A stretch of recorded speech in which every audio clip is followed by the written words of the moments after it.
অহা ৩০ ডিচেম্বৰত আমছুৰ পৰা বিদায় ল'ব আমছুৰ সভাপতি ৰেজাউল কৰিম চৰকাৰে। ৩০ ডিচেম্বৰৰ পিছত ৰাজনৈতিক দলত যোগদান কৰিব আমছু সভাপতি ৰেজাউল কৰিম চৰকাৰে। ৰেজাউল কৰিম চৰকাৰে নৱগঠিত সৃজনগ্ৰাম বিধানসভা সমষ্টিৰ পৰা বিধায়ক হিচাপে প্ৰতিদ্বন্দ্বিতা কৰিব। যোগীঘোপাৰ বালাপাৰাত অহা ৩০ ডিচেম্বৰত আমছুৰ কেন্দ্ৰীয় সাধাৰণ সভা।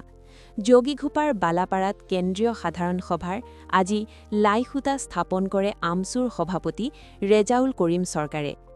উক্ত অনুষ্ঠানৰ আঁত ধৰে আমছুৰ কেন্দ্ৰীয় সমিতিৰ নেতা আনোৱাৰ হুছেইনে। উক্ত সাধাৰণ সভাতে আমছুৰ পৰা আনুষ্ঠানিকভাৱে বিদায় ল'ব ৰেজাউল কৰিম চৰকাৰে। আমছুৰ পৰা আনুষ্ঠানিকভাৱে বিদায় লৈ ৰাজনৈতিক দলত যোগদান কৰিব ৰেজাউল কৰিম চৰকাৰে।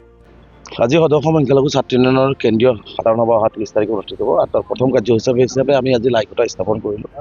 অহা ৩০ তাৰিখে দিনজোৰা কাৰ্যসূচীৰে আমাৰ সাধাৰণ সভা অনুষ্ঠিত হ'ব।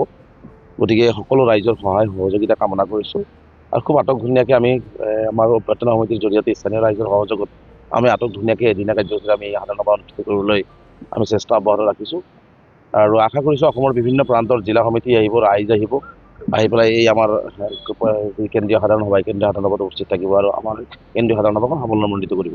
গতিকে মই পুনৰবাৰ আজি আনুষ্ঠানিকভাৱে যিহেতু আমাৰ লাইখুঁটা স্থাপন হ'ল, গতিকে সকলো ৰাইজৰ সহায় সহযোগিতা আৰু উপস্থিতি আমি কামনা কৰিছোঁ। মই ইতিমধ্যে ঘোষণা কৰিছোঁ যে অহা ৩০ তাৰিখে সদস্য সংখ্যালঘু ছাত্ৰ ইউনিয়নৰ পৰিয়ালৰ পৰা মই বিদায় ল'ম। ২০টা বছৰ মই সদস্য সংখ্যালঘু ছাত্ৰ ইউনিয়নক অসমৰ সংখ্যালঘু সমাজক মই ৰাইজৰ সেৱা কৰিলোঁ। গতিকে সংবিধানে এটা বয়স নিৰ্ধাৰণ কৰি দিয়া থাকে আৰু সংবিধানৰ বয়স অনুসৰি মই যিহেতু ওলাবই লাগিব, গতিকে সেই সংবিধানক সন্মান জনাই আৰু নতুনক দায়িত্ব অৰ্পণ কৰিবৰ কাৰণে নতুনৰ জৰিয়তে আমছুক আৰু অধিক শক্তিশালী ৰূপত আগুৱাই লৈ যাবৰ কাৰণে মই নতুনক দায়িত্ব এৰিবলৈ সাজু হৈছোঁ। গতিকে অহা ৩০ তাৰিখে মই বিদায় ল'ম আৰু মই মোৰ গৃহ জিলা, মোৰ গৃহ ঠাইত, মোৰ জন্ম ঠাইতে মই বিদায় ল'ব ওলাইছোঁ। কাৰণ মই অসমৰ বিভিন্ন প্ৰান্তত ঘূৰিলোঁ, বিভিন্ন সভা সমিতি কৰিলোঁ, কিন্তু মোৰ গৃহ জিলা, গৃহ ঠাইত কিন্তু মই এনেকুৱা ধৰণৰ কোনো ডাঙৰ সভা এতিয়ালৈকে হোৱা নাছিলে। গতিকে মই মোৰ বিদায় অনুষ্ঠানটি মই মোৰ অভিভাৱকৰ সন্মুখত, যিহেতু এই অঞ্চলৰ অসমৰ সংখ্যালঘু সমাজ মোৰ অভিভাৱক, তথাপি নিজৰ এটা ঠাইৰ এটাই থাকে, গতিকে নিজৰ ঠাইতে মই বিদায় ল'ব বিচাৰিছোঁ। গতিকে মই এই বিদায় অনুষ্ঠানটোতো অসমৰ ৰাইজক মোৰ উপস্থিত থাকিবৰ কাৰণে বা সহায় সহযোগিতা কৰিবৰ কাৰণে মই আহ্বান জনাইছোঁ।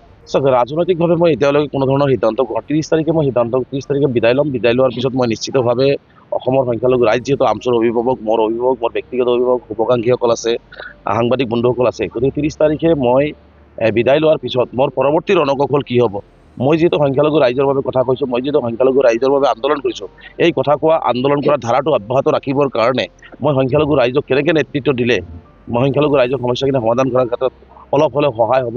গতিকে তেনেকুৱা কথা বাৰ্তাবিলাক লৈ আৰু অসমৰ উন্নয়নৰ হকে, অসমৰ সমাজ জীৱনৰ হকে, অসমৰ সমন্বয়ৰ হকে কি কৰিলে ভাল হ'ব, এই সকলো কথা বাৰ্তাবিলাক মই ৩০ তাৰিখৰ পিছত আলোচনা কৰি বা সুস্থভাৱে এটা নতুন ৰণকৌশল প্ৰস্তুত কৰি মই কাম কৰিম। যিহেতু মই নতুন কিবা এটা কৰি থাকিবই লাগিব আৰু কিবা এটা কৰিবই লাগিব আৰু মৃত্যুৰ আগদিনাখনলৈকে গাত শক্তি থকা লাগে, যিহেতু মই সংখ্যালঘুসকলৰ যুঁজিম, অসমৰ হৈ যুঁজিম, অসমীয়াৰ হৈ যুঁজিম। গতিকে মই ক'ৰবাত নহয় ক'ৰবাত এংগেজ হ'ব লাগিব। গতিকে নিশ্চিতভাৱে হয়তো এটা নতুন প্লেটফৰ্ম মই বাছি ল'ব লাগিব। গতিকে সেই প্লেটফৰ্মত যোৱাৰ আগতে মই সকলো ৰাইজৰ লগত বহি আলাপ আলোচনা কৰি ক'ত গ'লে ভাল হ'ব। ৰাজনৈতিকভাৱে যদি কোনো সিদ্ধান্ত গ্ৰহণ কৰা হয়, নিশ্চিতভাৱে মই সৃজনগ্ৰামতেই হ'ব। যদি মই ৰাজনৈতিকভাৱে কোনো সিদ্ধান্ত গ্ৰহণ কৰোঁ, মোৰ গৃহ জিলা, মোৰ গৃহ সমষ্টি, মোৰ নিজা সমষ্টি, গতিকে মই বিচাৰিম, হয়, অসমৰ বিভিন্ন প্ৰান্তত আজি সংখ্যালঘু ৰাইজে যথেষ্ট মৰম আৰু আস্থা আৰু বিশ্বাস দিছে আৰু মোৰ প্ৰতি আস্থাৰ বিশ্বাস আছে বুলি মই দৃঢ় বিশ্বাসী। কিন্তু মই যিহেতু মই বঙাইগাঁও জিলাৰ বাসিন্দা, মই সৃজনগ্ৰাম সমষ্টিৰ বাসিন্দা, যদি মই কোনো সিদ্ধান্ত ৰাজনৈতিকভাৱে ল'ব লগা হয় আপোনালোকৰ বিভিন্নজনৰ পৰামৰ্শ মতে, তেনেহ'লে নিশ্চিতভাৱে আপোনালোকে গম পাব যে সৃজনগ্ৰামেতেই ল'ম।